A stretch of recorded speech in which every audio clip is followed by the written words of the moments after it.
Namaste, good evening, good morning, good afternoon, wherever you are channeling from and wherever you are listening to this particular broadcast, you are welcome.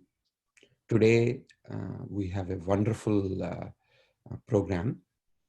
First, we will have a live lecture by Swami Sri L. Ramaswamy. He is a senior disciple of spiritual guide Swami Parthasarathi, who is also an internationally eminent philosopher. And Swami Sri Ramaswamy graduated with the BCom and ICWAI and worked with a leading management firm in Chennai. And after that, he devoted 5 years of intense study and research of Vedanta philosophy near Pune. And he has been promoting the knowledge of Vedanta at various cities in India and abroad for past 2 years. He is currently in Calcutta, and he is a research scholar of Vedanta Academy since February 2002, and has been engaged in the full-time propagation of knowledge through study classes and discussion groups on Vedanta. He is the chief events coordinator for Vedanta activities, and he has addressed variety of audiences abroad and India on practical techniques and application of self-management principles based on Vedanta. We are really looking forward to your presentation, Ramaswamiji, and welcome to Advaita Academy and today's talk.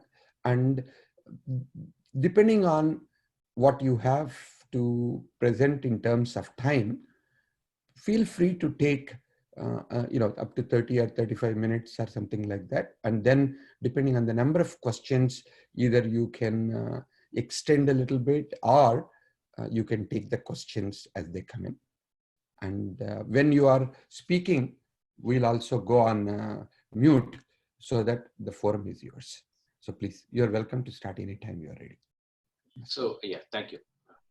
Om Prathasmarami Kriti Samspuradatma Tattvam Satchit Sukham Paramaham Sagatim Turiyam Yat Swapna Jagara Sushuptam Avaiti Nityam Tad Brahma Nishkalamaham Nacha Bhuta Sangaha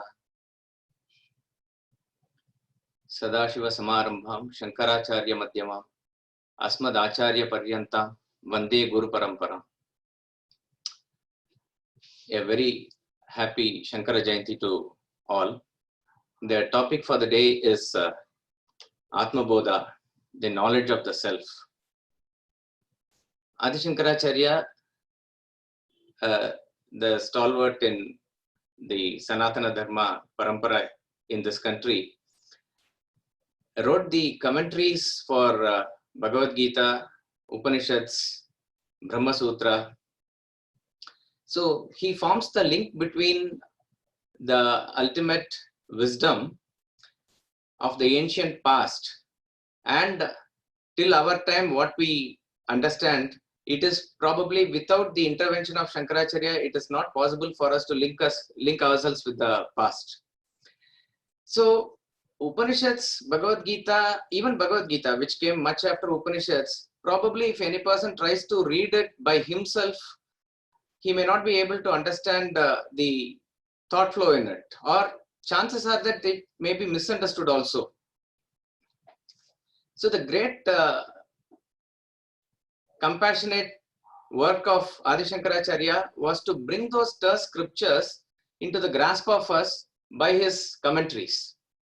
And not content with that, he was also giving out what is known as Prakarana Granthas. Prakarana Granthas are those introductory texts which gives the fundamental principles or building blocks, having understood which the higher text becomes easy to grasp. So the word Karana refers to instrument or a key. Prakarana is a well-made instrument which is the key to open the treasures of the Upanishads.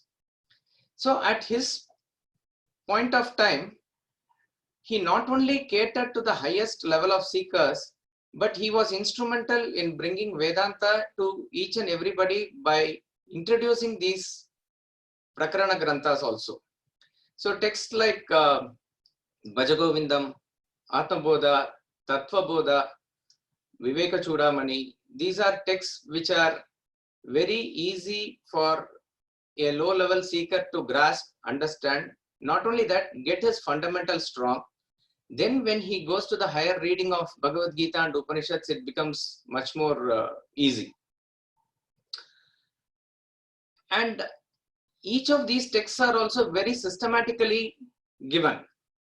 See, we see in Tattvabodha also, it is in a prose form, it is in a question answer form. So all the fundamental questions from the basic sadhana and all the concepts are taken up step by step. But how is Atmabodha different from that?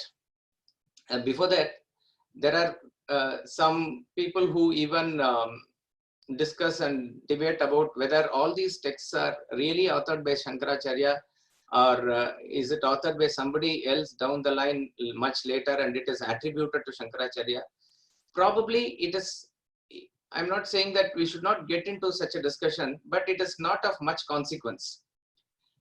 See, if we understand all the main theme of Adi Shankaracharya and how he has re-established Advaita Vedanta, there will be a recurring theme which is undeviant from this, which we will see in all the texts.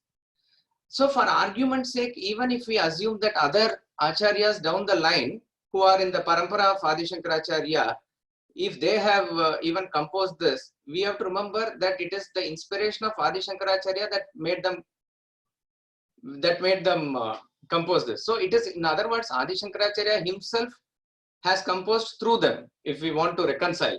But there is no reason not to believe that this is composed by Adi Shankaracharya. So there is no, and in a span of 32 years, Avatara Purusha can easily do this.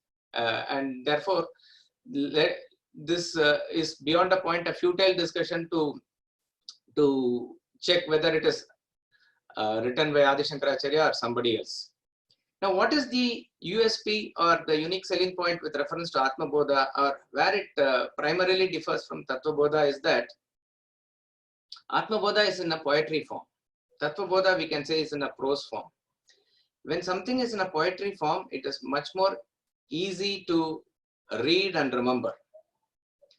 And the most important feature of Atmabodha is that the terse scriptural knowledge of Vedanta, which is for a common person, it can be like a dry subject. Adi Shankaracharya has made it like a very juicy way that anybody can drink this in the form of poetry, which contains many examples. In the Shastras, they talk about 4 or little more also sometimes sources of acquiring knowledge, pramanas. So they talk about Pratyaksha Pramana, which is a source of knowledge which we understand by direct perception. Like if a person doesn't know what Taj Mahal is, you can go there and know it by seeing it. If you don't know a certain sound, you can hear it and you understand it. That type of thing is called as direct perception or Pratyaksha. At next level is the Anumana, where there is no direct perception, but you use your experience and intellect to infer certain things. Like if you see a smoke, you infer that there is fire. Though there is no direct knowledge of fire, this can be understood by inference. And third is Upamana. Upamana is by examples, by similes, by comparison, that you are made to understand one thing with certain known factor that you have known or experienced somewhere else. Say, for example, if a person has to make you understand the prowess of Shivaji Maharaj, and he says that he was like a tiger, so that gives an idea as to how ferocious he was. And we find that, as Max Muller says, each and every example has a limitation. An example should not be taken beyond its scope.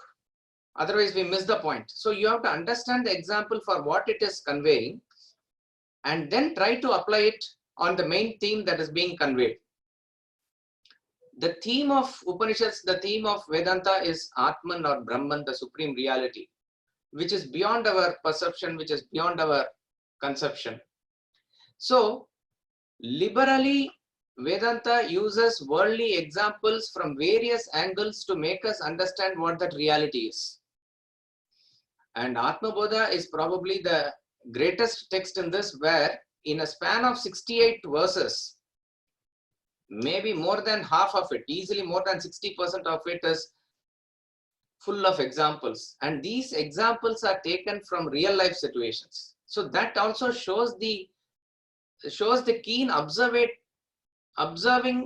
power of Adi Shankaracharya, where he has given us the common things that we see around us to explain the subtlest aspect of Vedanta, of Brahman itself. And not only these, and what is great about these examples is, as I said, any example has a limitation, but the examples that he has chosen for a particular verse, for a particular context that he is explaining, not just conveys a point, but it goes into the depth of opening up various avenues for us to reflect upon that. So, say for example, I think towards the end, he gives the example of Swarnavad Yotate Swayam, that a person shines by himself like gold. So gold is the example given. Shravanadi Viruddhipta. That means by the process of listening, etc. So in a very simple way, he introduces the concept of Shravanadi. Shravanadi refers to the concept or the process of Shravana, Manana and Nididhyasana. The famous process given in the Brihadaranyaka Upanishad, which every Vedanta student will know, that there is a process of first listening, which may include reading in the modern context, but it's essentially listening to the master, where the first phase of ignorance goes away. Sorry? No, there is a disturbance. You please continue. It is not to you. Okay, I thought somebody was asking something. Okay. No. Okay. So we see that in the face of a removal of ignorance, whoever is whose mic is on, kindly make sure that your mic is muted off, please. Yeah, thank you.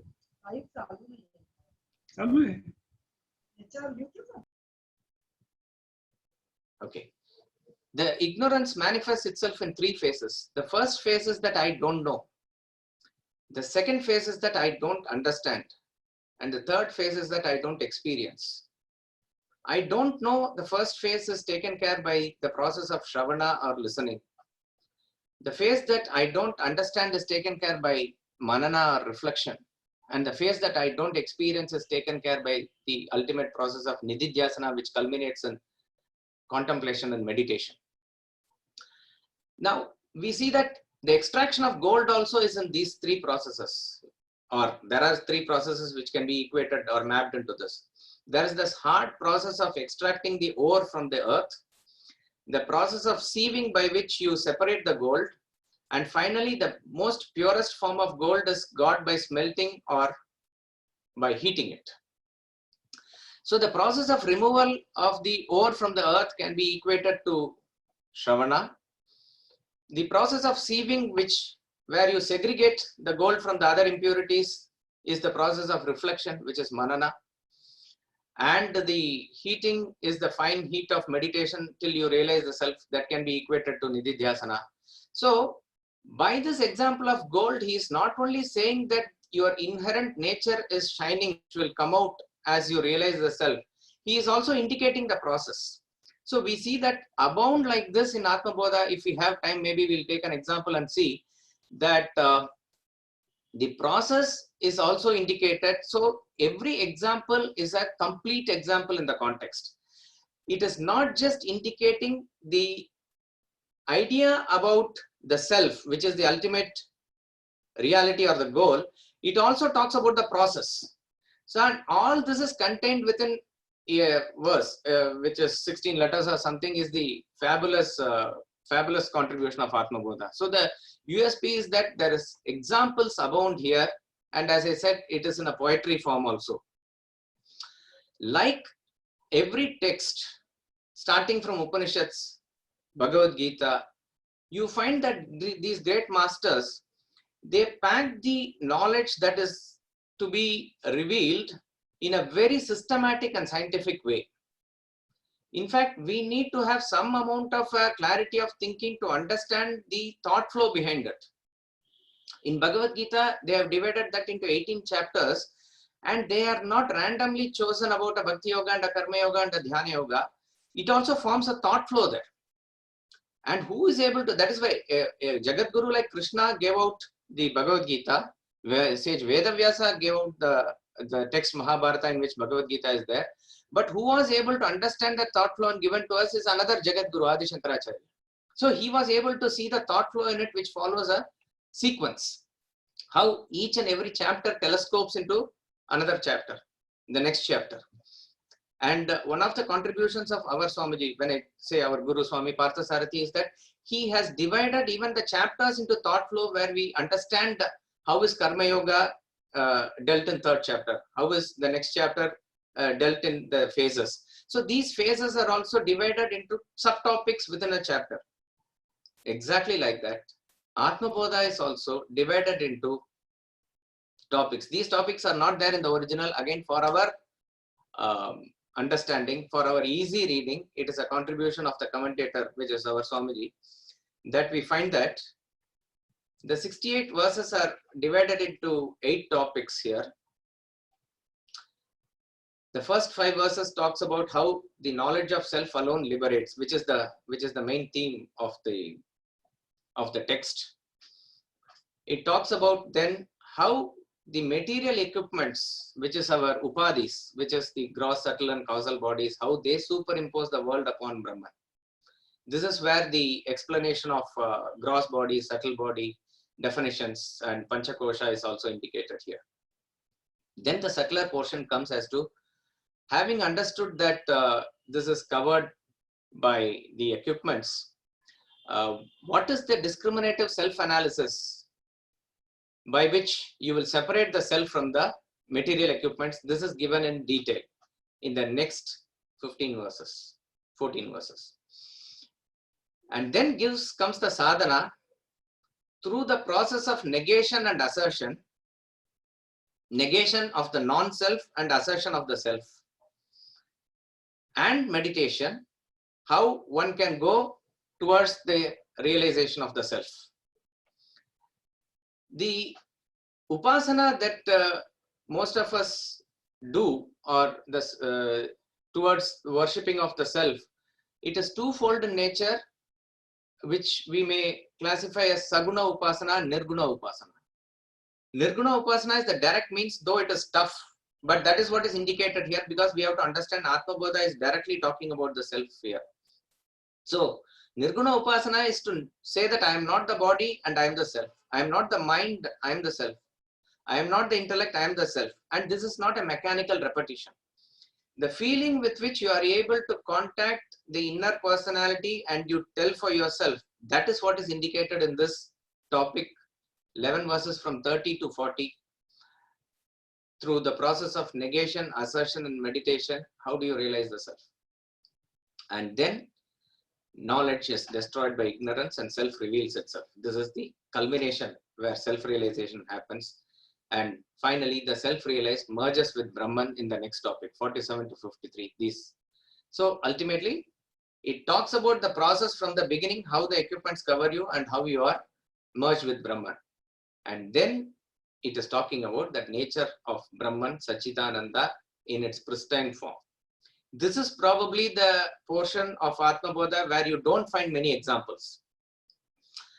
A chorus comes in most of the verse, Tad Brahmet iti avadarayet, Tad Brahma iti avadarayet, Tad Brahmet iti avadarayet. It comes almost in every verse. Understand that to be Brahman, understand that to be Brahman, understand that to be Brahman.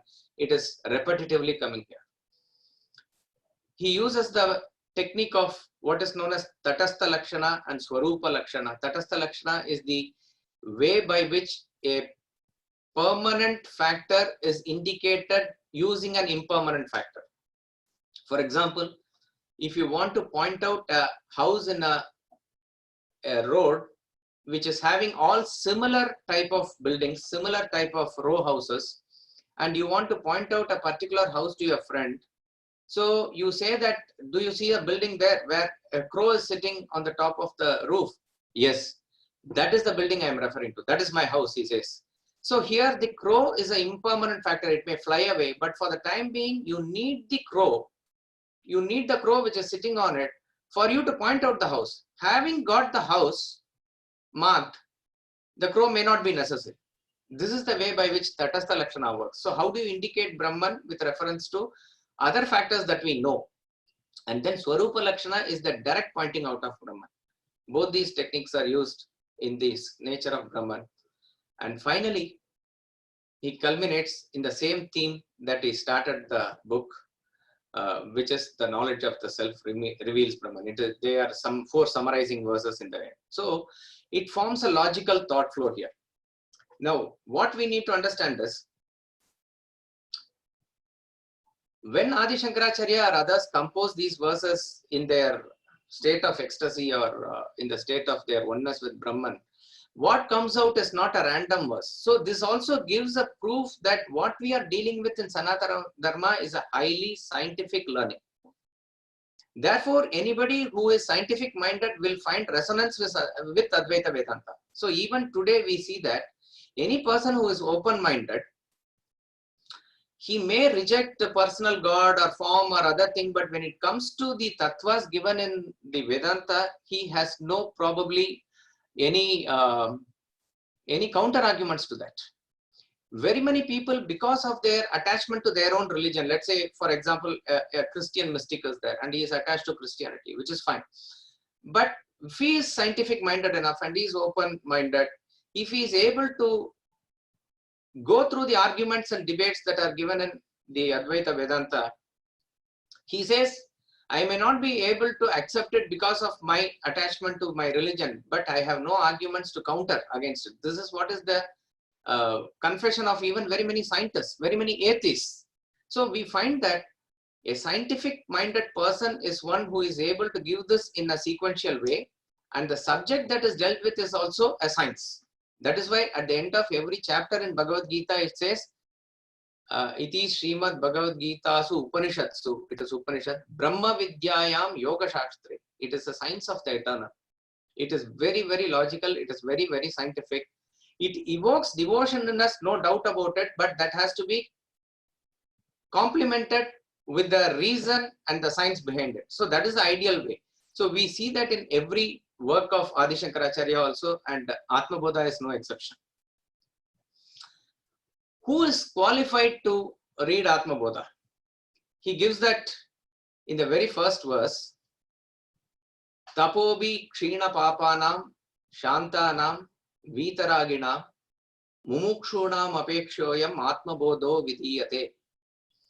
The Atma Bodha is being composed for those whose sins are removed by austerities, who are calm, free from desires and yearning for liberation, mumukshu.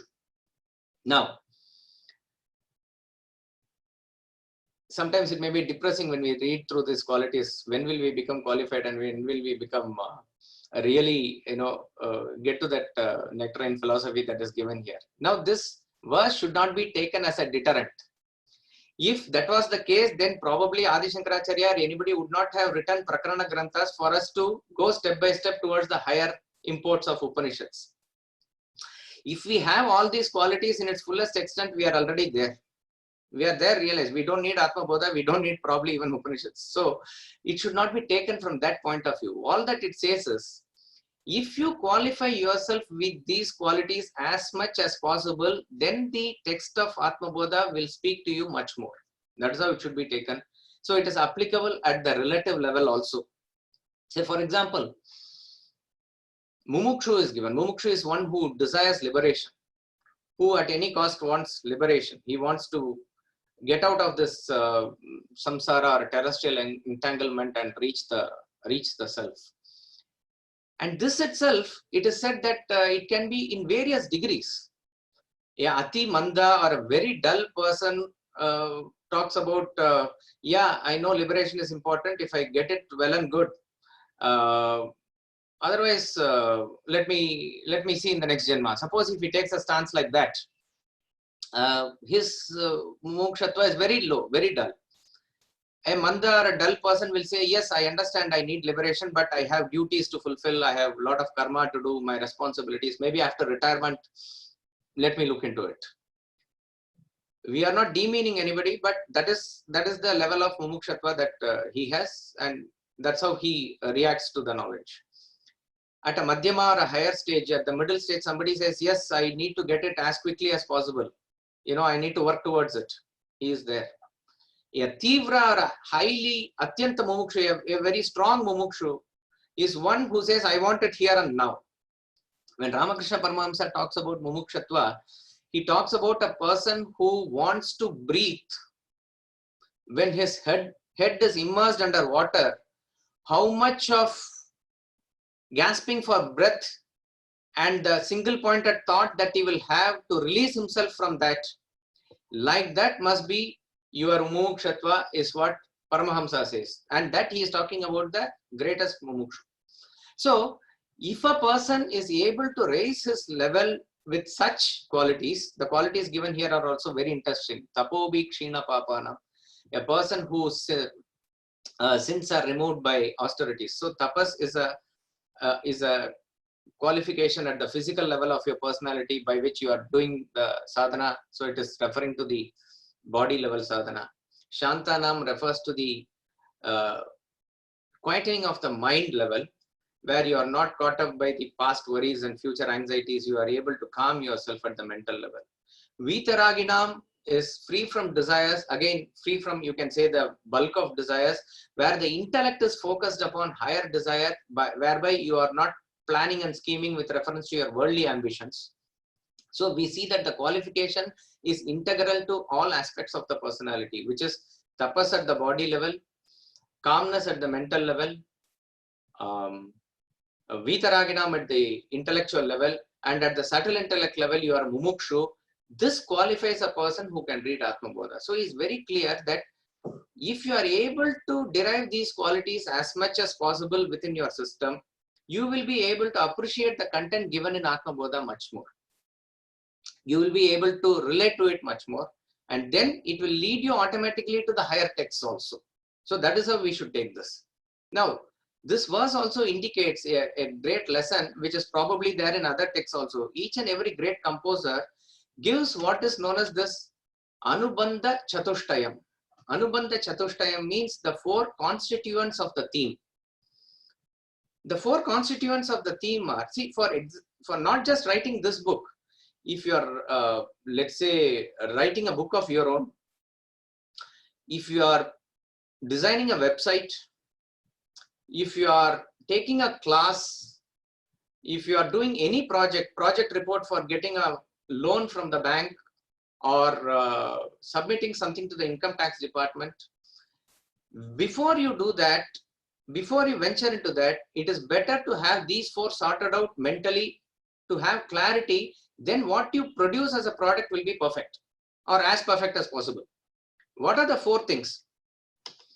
First, it can be in any order. Vishaya is the subject matter. The subject matter of Atma Bodha is the knowledge of the self. What is the phalam, or the object aimed at? The term mumukshu indicates that the object that is aimed at is liberation of the individual. What is the relationship or sambandha? Sambandha is that by going through the knowledge of the self, the text, and by doing the sadhana that is indicated therein, you have to ultimately go towards the liberation. So this text is not meant for scholastic education by saying that I know one more text now. It is meant to take us towards liberation, and that is the relationship. And finally, who is the adhikari? The adhikari is what is given as the qualified person. Tapobi, kshina, papanam, etc. up to mumukshu is the adhikari for the text. So as I said, when you are writing a report for, let us say, income tax department, you know who is the adhikari who is going to read it. Then you know what are the things and how to present them there. And if you are presenting it to your shareholders, that report will be different. When you are presenting it to a bank where you need to get a loan, that will be different. So in each and every case, you need to be clear of what is the aim of it. The aim of it is to get the loan. And what is the subject matter? That is the project report. Like that, if you are able to, by reading the project report, he has to sanction the loan, something like that. And who is the adhikari? The bank manager is the adhikari. If you are able to get this clear, I have seen even management consultants use this. If you are able to get this clear, whatever you are venturing into will be very, very perfect, or it will have more clarity to it.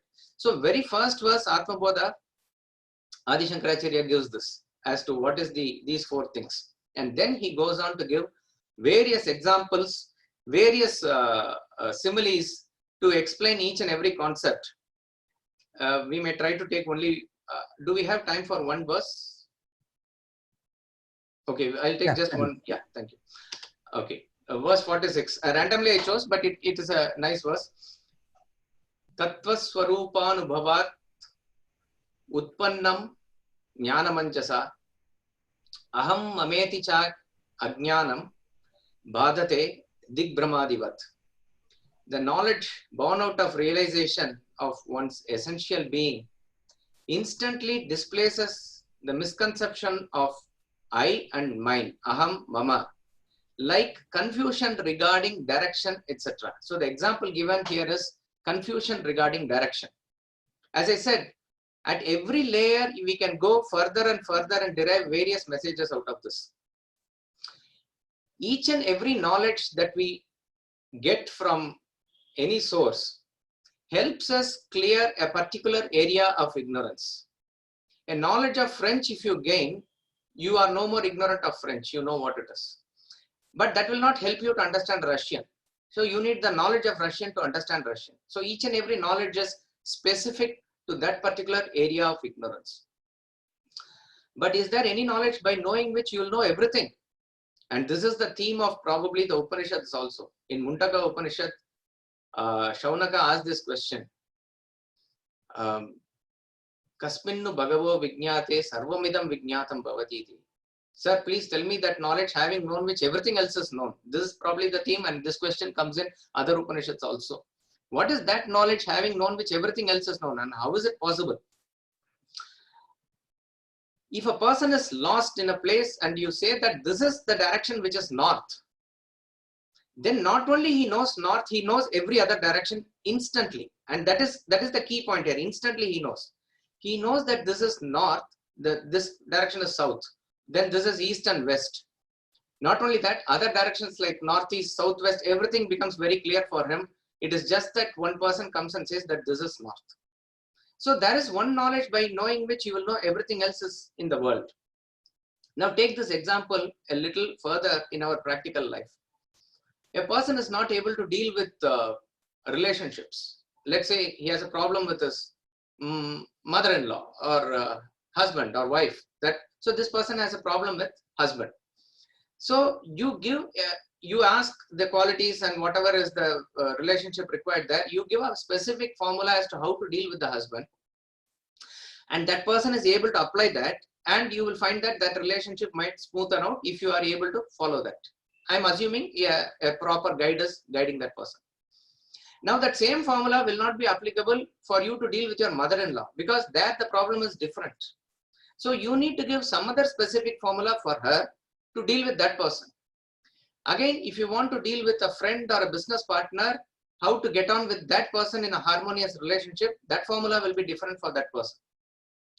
But if I'm able to give the general knowledge of relationship, how to relate with the world in general, which is what self-management is all about, which is what practical Vedanta is all about.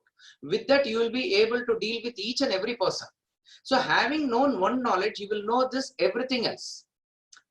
Sir, a person is going in a forest and he is going from one place to other place in the village, and it has now become pitch dark. And it is a Amavasya day also, there's no moon, there's no light. So he is completely lost of direction. And he is desperate because he does not know where to go.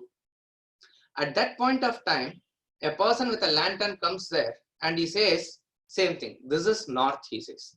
He only points out one thing to him, that this is north. then he instantly knows which is south, which is east, which is west, and which is the direction that he must go, and he reaches his destination. Now, what does this forest indicate? This forest indicates our own samsara, where we are completely lost. We are lost in the samsara. It's in a pitch darkness that we are lost. We do not know where to go. Everywhere it seems like a dead end. When you are desperate like this, who appears is a guru with a light. That guru tells only one thing, that this is the self. You are the self. Tattvamasi. That is the knowledge that he gives. Once he gives that, instantly you know where to go. He has set the direction for you in life. You know where to go. Not only that, you know how much your social life you have to relate to. What is the utility of your domestic life? What is the utility of your corporate life? What is the utility of other aspects of your personality in pursuit of the self? So it not only shows you the ultimate destination where it is, but it also opens up various other avenues. Bhadate digbrahmadivat. Confusion of direction, etc. are cleared off by just giving only one thing. And that is what is the role of a guru. Before we conclude here, so this is the import or purport of Atma Bodha, or any text for that matter. It is like a flower. Flower you can enjoy at every level. A sight of the flower is very pleasing to the eyes. When you go closer, the smell of the flower is even more nice to experience, and you go nearer to it. But the greatest beneficiary is the bee, which goes inside the flower and collects nectar out of it. Exactly like that, Atma Bodha, Bhajagovindam, or Bhagavad Gita, or any text for that matter, the moment somebody chants and you are listening to it, that itself is a great utility out of it. The moment you go closer and you are able to chant yourself, that gives a greater feeling.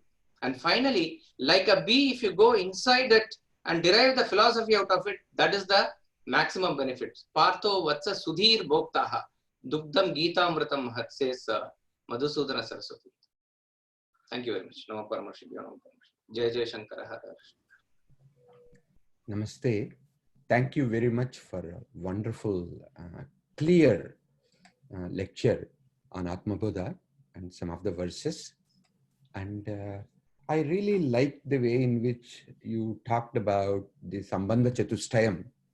And it is something that is very important, as you rightly pointed out, that I have used it in my own consulting at different times. That one, as well as the another context of,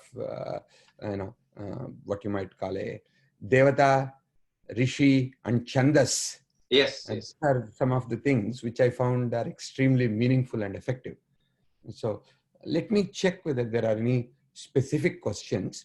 There is one that actually came out, one Ram Mohan Namile. It says, how do we connect Vedanta and philosophy? Okay.